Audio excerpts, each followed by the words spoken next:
मोहर्रम के सिलसिले में जो आज सेक्रेटेरिएट में जायजा इजलास मुनक़िद हुआ, वो गुज़श्ता साल के मुकाबले में काफ़ी बेहतर नज़र आया। पूनम प्रभाकर साहब की सदारत में ये इजलास चला। मोहम्मद अली शबीर साहब के अलावा मजलिस तदवीन के अरकान असम्बली जाफर हसन मेराज, जुल्फ़िकार अली, मुबीन साहब, कौसरुद्दीन साहब, वाजिद साहब और रियाजुल रज़्क़ अफंदी एमएलसी के अलावा वक्फ बोर्ड के सदरनशीन अजमतुल्लाह साहब, कमिश्नर पुलिस शिवानंद साहब और दीगर महकमा जात के जिम्मेदारों ने इसमें शिरकत की। ओवरऑल मीटिंग जो है ठीक रही। देखने में आया कि कौसरुद्दीन साहब और जाफर हसन मेराज साहब ने मुहर्रम के सिलसिले में काफ़ी तफसीली रोशनी डाली। आशुरा जात के सिलसिले में हुकूमत पे बेहतर से बेहतर इंतजाम करने का जोर दिया और उनके हर मुमकिन ताउन का तयखुन दिया। जाफर हसन मेराज साहब ने यहाँ तक कहा कि वो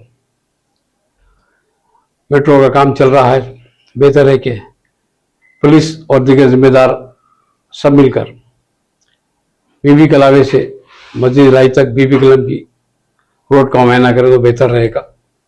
बहुत अच्छी तजवीज़ थी उनकी। इससे हटकर भी कौसरुद्दीन साहब ने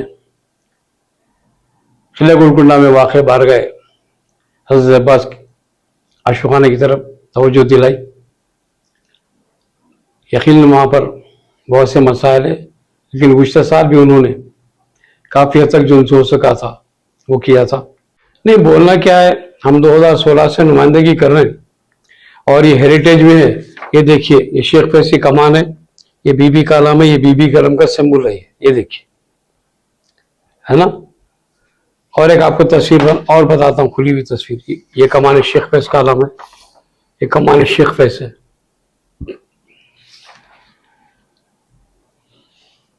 ये जरूरी है कि इसकी दोबारा इस सिंबल को बनाया जाना चाहिए। हम फिर एक बार मुतल्लिक़ा रुकन पार्लियामेंट असद साहब और मुतल्लिक़ा रुकन असम्बली जाफर साहब से गुजारिश कर रहे हैं कि वो काफ़ी अक़ीदतमंद है, तो इस काम को जल्दी से जल्दी करवाएं। एक तारीख़ी चीज़ है, हेरिटेज है ये कमान भी। उम्मीद है कि जो है इस सिलसिले में ये रहनुमा आजिलाना कार्रवाई करेंगे।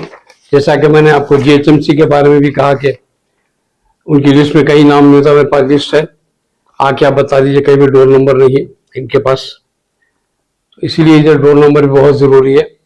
मौलाना वहीदुद्दीन साहब क़िबला ने भी इस मसले पर तवज्जो दिलाई, उनका पहले मैं जिक्र करना भूल गया।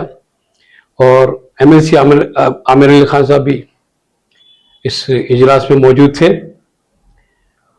अगर मजमूई तौर पर देखा जाए तो सब ने अपना अपना जिम्मेदाराना रोल निभाया। आप तमाम मीडिया वालों से भी मेरी गुजारिश है कि जाइए, ये तस्वीर रखिए, साथ में शेख फैज़ कमान का कवरेज लीजिए। ख़दीम आपको कहीं वीडियो मिल दिया, तस्वीर मिल जाए तो मेरे पास से ले लीजिए। और हुकूमतों से नुमाइंदगी आप लोग भी करिए कि इतनी ख़दीम चीज़, इतने बड़े सिंबल को यहाँ से ख़त्म हो गया है। हम ये नहीं कहते कि किसी ने रिमूव किया है, बारिश से हो, GC से हो या बोसीदा हो, जैसा भी हो। हाँ, एक बात ज़रूर है, एक मरतबा जो है इस सिंबल को बनाने के लिए आया गए थे, लेकिन जो मुकामी लोगों ने उन्हें वापस कर दिया, बनाने नहीं दिया। इसीलिए हम अरकान असम्बली से मुतालबा कर रहे हैं कि आप खुद ठहरें, अक़ीदत की बुनियाद पे आपका माशाअल्लाह अक़ीदा अच्छा है, आपने आशुर खानों के ताल्लुक़ से इतनी बात की, फौरी से फौरी 10 मुहर्रम से पहले इसकी तामीर करवा दें। माजिद हुसैन साहब ने भी इस इजलास में शिरकत की। वक्फ बोर्ड की जानिब से, हुकूमत की जानिब से ऐलान किया गया आशुर खान आज़ाद के लिए 70 लाख रुपए का, गुज़श्ता के मुकाबले में तकरीबन 20 लाख रुपए ज़्यादा है। वज़ीर मौसूफ ने यह भी यकीन दिलाया कि ज़रूरत पड़ने पर इजाफा किया जा सकेगा। इजलास में जनाब हैदर आगा साहब ने भी बेहतर तजावीज़ पेश किए। मौलाना तकी आगा साहब भी इजलास में मौजूद थे। जहाँ तक गुफ्तगू रही उसमें मैंने एक सवाल को फिर दोहराया, जो गुज़श्ता 3 साल से हम मुसलसिल बोल रहे हैं, लेकिन न जाने जेसिम के अहदेदारों, कॉन्ट्रैक्टरों और दीगर जिम्मेदारों में क्या तालमेल है जो उसे नज़रअंदाज किया जा रहा है। मैंने बात कही कि जीएसएसपी की जानिब से जो आशुखाना जात की मरम्मत, मेंटेनेंस या उससे जो भी मुताल्लिक़ काम किया जाता है, उसकी जो फहरिस्त जारी होती है उसमें आशुखाने का नाम होता है, मुकाम होता है, कॉन्ट्रैक्टर का नाम, उसका फ़ोन नंबर होता है, लेकिन डोर नंबर नहीं होता। कई ऐसे आशुखाना जात है जो खुद कई जुमन वालों को पता नहीं कि हाँ ये फ़ला मुकाम भी आशुखाना है क्या। मेरे समझ में नहीं आता कि ऐसा कौन सा चिराग है कंट्रैक्टर के पास जो खाली नाम पढ़ के जाता है और काम कर देता है। तो मेरी तजवीज़ ये है कि आप ज़रूर काम कीजिए, लेकिन जो HMC की लिस्ट जारी हो आशुखानों की मरम्मत या तंजील हो, जिस भी बलदी काम से मुताल्लिक़ हो, उसका डोर नंबर मेंशन किया जाए और काम के आगाज़ से पहले की तस्वीर और वीडियोग्राफी और काम होने के बाद की तस्वीर और वीडियोग्राफी ज़रूरी है। ये काम होने से दूध का दूध, पानी का पानी सामने आ जाएगा कि अभी तक हम मुसलसिल 3 साल से बोल रहे हैं। खुद लास्ट ईयर का आशुखाना जात का काम अभी तक पूरी तरह मुकम्मिल नहीं हुआ, फिर मुहर्रम आ गया। पता नहीं कि शिया कौम की सियासी ताकत कमज़ोर होने के सबब शायद हमसे नानसर का काम अभी तक पूरी तरह मुकम्मिल नहीं हुआ, फिर मुहर्रम आ गया।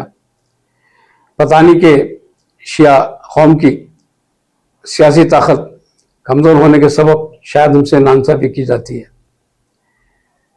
बार बार हम ये चीज़ बता रहे हैं। और एक बात भी मैंने उस मीटिंग में तो नहीं उठाई, लेकिन तहरीरी तौर पर दिया है कि कमान शेख फैस जिसके नीचे से बीबी कलम गुजरता है, उसके दोनों साइड बीबी कलम की छवि बनी हुई थी। आहिस्ता आहिस्ता वो बारिशक किसी वजह से ख़त्म हो गई है। उस मुक़द्दस छवि को फिर दोबारा जो है क्या चाहिए वो किया जाए, तामीर किया जाए, उसको बनाया जाए। लेकिन मुसलसिल हम देख रहे हैं कि इस मसले को पता नहीं किस मंसूबे के तहत इसको टाला जा रहा है कि जिस कमान के नीचे अलम गुजरता है और अलम की छवि हो, वो दोनों साइड वो नहीं लगा जाए। हम मुतालिक़ मेरे साहब से गुजारिश करते हैं कि आप बहुत अच्छी बात है कि आशुक खान से मुतालिक़ उम्मीद है कि आप इस स्टेटमेंट के बाद बहुत छोटा सा काम है इस पर तवज्जो देंगे। और हम कोई नए काम की बात नहीं कर रहे हैं, वही कर रहे हैं जो बरसों से, जब से कमान शेख पर बनी थी उस वक्त से था। उम्मीद है कि मजलिस के अरकान असम्बली और खुसन बैरिस्टर सदुल नबी साहब MP जो इस इलाके के MP भी है, उन पर भी जिम्मेदारी है कि वो हिदायत दें और इस मसले को हल करें जो हमारे जज्बात हैं। हाथी से भी कोई ताल्लुक हाथी के ताल्लुक से जो बातें हुई वो कुछ अभी तक ऐसी नहीं थी कि आज ही कुछ फैसला हो सके। कभी कर्नाटक की बात, कभी जयपुर की बात, कभी दिल्ली की बात होती रही। वो तो खैर जंगलात वाले और निज़ाम ट्रस्ट वाले, वक्फ बोर्ड वाले मिलकर हल कर लेंगे। लेकिन इतना बताया गया कि वक्फ बोर्ड की जानब से 1 लाख रुपए शायद कुछ पेशगी अदा कर दिए गए। हाथी की के मसले पर हम लोग उसमें मुदाखलत भी नहीं चाहते, सरकारी काम है, वो खुद अपना काम कर लेंगे। हाँ, रियाजुल हसन अफंदी गोल्डी ने मुहर्रम के सिलसिले में बहुत तफसील से हर चीज़ पे रोशनी डाली और जो जवाब मिल रहा था उसमें सप्लीमेंट्री क्वेश्चन भी किया, उन्होंने फिर उसका जवाब भी दिया। तो एक अच्छा माहौल रहा कि एक जानने वाली शख्सियत ने मुहर्रम पर रोशनी डाली। मीटिंग का अगर आप ओवरऑल जायजा ले जाए तो बेहतर रही। ये मीटिंग तकरीबन 1 घंटा 45 मिनट चली और जो शिया नुमाइंदों इसमें शिरकत की, जहाँ तक मिलहादी अली साहब थे, हामिद जाफरी साहब थे, हिदायत साहब थे, हिदायत अली साहब, नवाब हिदायत अली खान, तकी आगा साहब थे, हैदर आगा साहब थे और मुतवल्लियों के सदर अब्बास साहब थे। इस तरीके से जो है अपनी जगह ये प्रोग्राम ठीक रहा, लेकिन हमारा मुतालबा ये है कि जो चीज़ हम मीटिंग में कहते हैं उस पर अमल क्यों नहीं होता, क्यों हमारी आवाज़ को दबा दिया जाता, इसके पीछे कौन सी साजिश कार फरमाए, ये बहुत ज़रूरी है। तो अगर जीएचएमसी सच्चे दिल से हमारा काम करती है तो इस मरतबा जो है वो डोर नंबर मेंशन करके लिस्ट जारी करेगी। नहीं जारी करने की सूरत में हम फिर एक मरतबा मीडिया से रुजू होंगे, ज़रूरत पड़ने पर उनके दफ्तर पर एहतजाज भी करेंगे। शुक्रिया।